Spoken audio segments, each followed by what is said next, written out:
Hey guys, we are back and we are on week 2 of Mermay 2020.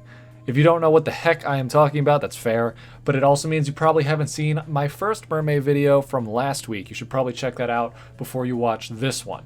I'll be doing new installments of this series every week for the month of May, so if you enjoyed the first part, go ahead and subscribe for more mermaids.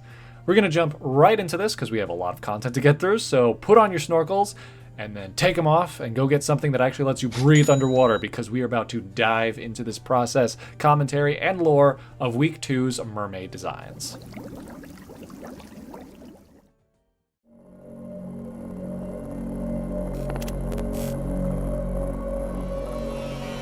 Day 8 was Vent. Not like the vents that Spider-Man crawls through, although I guess you could interpret it that way, I don't make the rules. But no, I was thinking of the deep-sea sulfur vents that provide heat and nutrients in an ecosystem that would otherwise be completely void of either. It's interesting because while they're basically the source of incredible biodiversity and serve as a lifelong home for hundreds of different species, these deep-sea vents are actually quite intimidating. Big pillars of stone and crystallized sulfur spewing black clouds of superheated smog. So while I wanted this mermaid to look scary, I didn't want her to look inherently threatening. I referenced a deep sea skate for the biological part of her anatomy, as well as some generic flatfish influence. The rest of her body I wanted to look somewhat inorganic, like the earth had consumed her and spat her back out. This was the lore installment that I wrote to accompany her design. Tridacna, rather this creature that we've discovered, it has been something like a guide for us in this undersea realm that she's told us is called the Gray Shadows. Shockingly, our time spent here so far has been incomprehensibly blissful. Most of us have adjusted to the lack of gravity, and I've even caught the captain doing somersaults through the water. I haven't seen her this carefree in years. Today, Tridacna introduced us to Bathiraja, the Heat Maker. Though imposing and severe, we've been assured that this caster of ancient magic is no threat to us. In fact, our guide tells us that the comfortable temperature of the water around us is regulated by Bathiraja and her ability to channel the Earth's heat out through openings in the rocks. I'm amazed that not even the towering clouds of sulfuric ash impedes our ability to breathe, but I've accepted the futility of trying to make sense of anything that I'm experiencing at this point.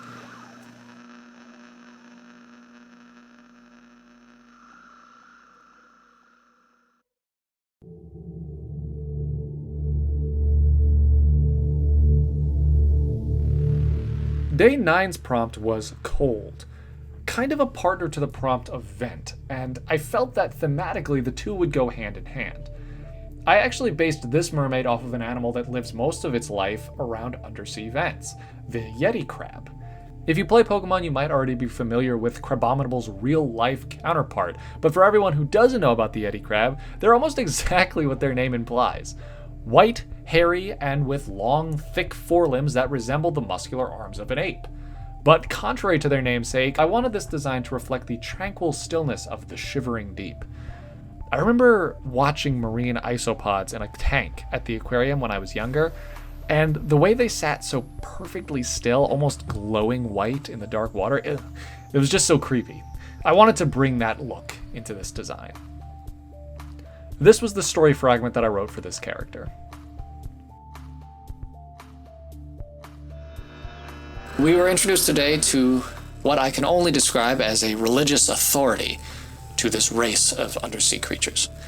She lives below the vents of Bathiraja, where the water temperature is no longer regulated, and for the first time since we've left our ship, I felt as if I was actually 6 miles below the surface. Dark, cold, and with a weight pressing down on us and making it nearly impossible to move. My suspension of disbelief was lifted, and I found myself once again doubting my ability to properly perceive reality. There before us, unmoving, pale, was the one they called Hirsuta. We were instructed never to address her, and we did as we were told. She remained motionless, showing no signs that she was even aware of our presence. We just stood there, our muscles aching from the weight pressing down around us. And she stood. The cold so sharp that I saw my crew members turn blue, as if I was looking at dead bodies floating in the water. And she stood. Her veil drifted in the soft current. Her antenna twitched every now and then. What was the purpose of this visit? What did we do to deserve this torture?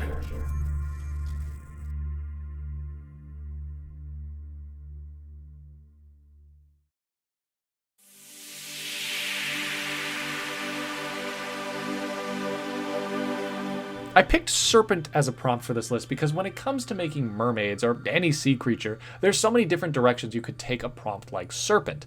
It could be based off of an eel, a sea snake, or any number of serpentine fish. I went with the oarfish, an animal that for centuries has been fooling sailors into thinking that they've seen a mythical creature, and who could blame them? The oarfish is an incredibly bizarre looking animal, and it can grow to be over 20 feet long. I love the bright reds of its fins in contrast with the silvery blue of its body. It really feels like a Pokemon. But its face is uncharacteristically doofy looking, and that's where a lot of the personality for this mermaid came from. Here is his lore.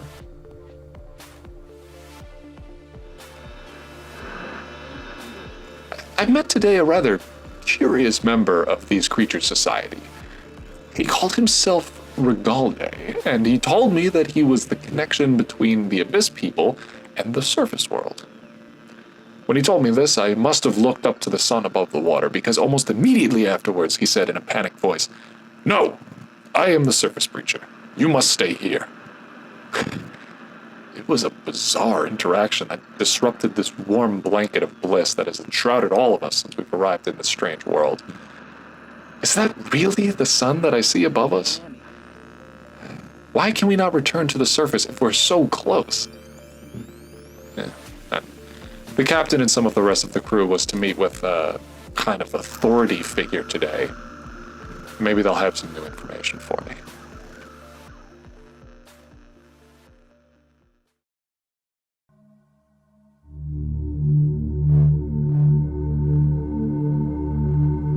For day 11, I decided whether or not I should do another inorganic design like I did with the prompt stone.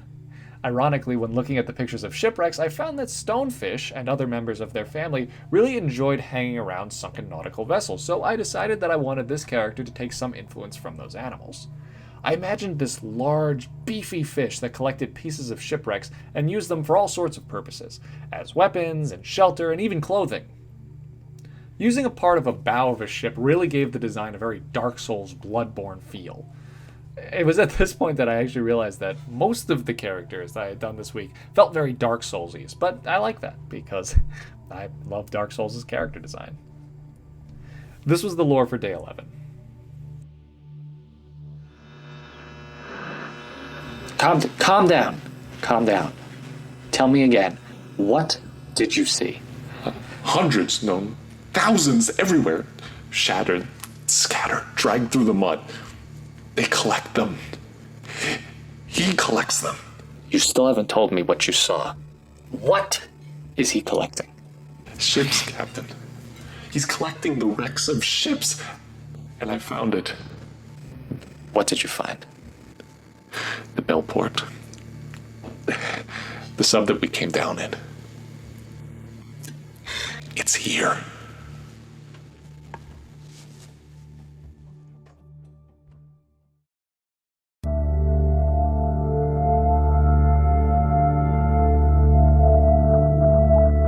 Pressure.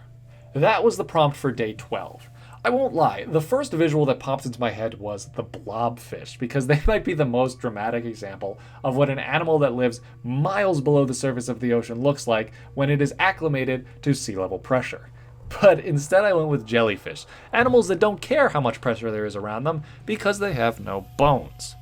One jelly in particular, nicknamed the Firework Jelly, was too cool not to use. This was going to be my first prompt where I did a lot of saturated colors, and where I didn't want the color of the water to have an impact on the color of the character.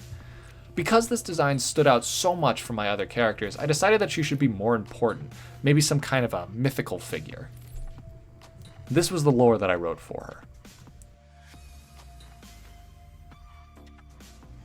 A division between two worlds. Two worlds. A thin veil. Easily broken. Easily stands between what we know and what we desire most to discover. The surface is as much a gateway to the heavens as it is a stairway into the abyss. These gates have remained open. The responsibilities of those governing either side established and respected for eons. You have not kept your side of our agreement. Our world is to you but a new conquest, a promise of glory. But for all your admiration of what you have yet to learn, you have abused us and betrayed us. The surface is a doorway, not a wall. And despite what you may think, that door will open and close as we please.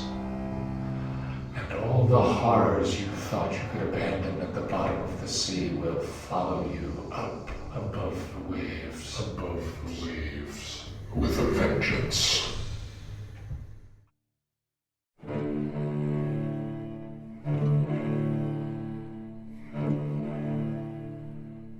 Day 13 was sand.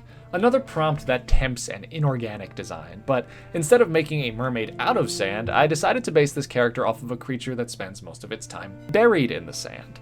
The Stargazer. Look these things up, they're incredibly creepy. I've had a fear of dark water since I was a little kid, despite my love for sea creatures, and things like this are the reason why. The idea of your foot touching the seabed and getting snapped up by some beastie lying just below the sand is so indescribably nightmarish to me, and even though these animals aren't really big enough to harm a human, but nevertheless, I wanted my mermaid to look like if you missed your footing, she would grab you and pull you down, and you would never see the sun again. Oh, wow. Saying that actually makes me wish I had designed a bobbit worm mermaid. Look up bobbit worms too, because that would have been even creepier. Huh. Anyway, this is the story that I wrote for day 13.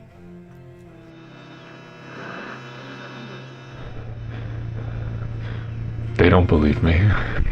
They won't listen to me, but whether or not the crew is willing to accept the true nature of our host, I think my incessant ranting has caught the attention of someone. I've been floating so long I've forgotten what it feels like for my feet to touch the ground, and now I'm afraid to ever let that happen. Maybe she's an assassin sent by the Abyss people to shut me up. Maybe she's just some rogue feral like the Lurkers, but she's always there. Hiding just under the sand, waiting for me to sink low enough to grab. Maybe when they find my body, the crew will finally believe the danger that we're all in.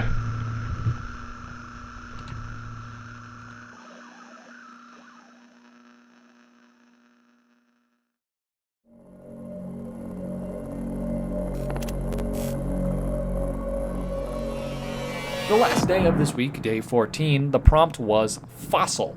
I threw this prompt on the list because there are so many awesome prehistoric creatures that would make amazing mermaids, and I wanted to see all of the different ideas that you guys would come up with.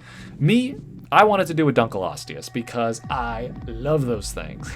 They're an extinct species of fish with bony plates making up most of their body, and the Dunkleosteus is as cool looking as its name is ridiculous sounding. And looking at it now, the colors are actually kind of reminding me of Obelisk the Tormentor. I like her though, it's probably one of my favorites that I've done so far. This was her lore. I wish I had a better way to track the time we've spent in this place. The sun seems never to set, If we seek respite from its light, we're forced to dive deeper and seek shelter among the rocks or coral. My intuition tells me that it's been something like 2 days since we've left the Bellport. The crew seems to be settling well, but I haven't the slightest idea of how I'm going to get them home. Riker is the only one among them who's starting to crack under the unusual circumstances of our voyage, but I can hardly blame him. I haven't seen him in some time now. He disappeared after he described to me a behemoth collecting wrecks of sunken vessels. He was under the impression that the Abyss people were sinking them intentionally and bringing them down here. It seems unlikely. I'm not sure any of them even have the capacity to sink an entire ship. Except perhaps the one they call Auntie Dunkel. I've seen her swim overhead once or twice. She must be 50 feet long. But if these creatures really did mean us harm, wouldn't we be dead by now?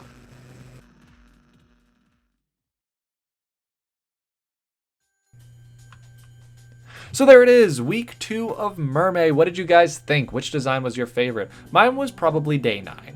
Let me know your faves down in the comments, and of course, before we end, I want to showcase the Mermay work that you guys have done.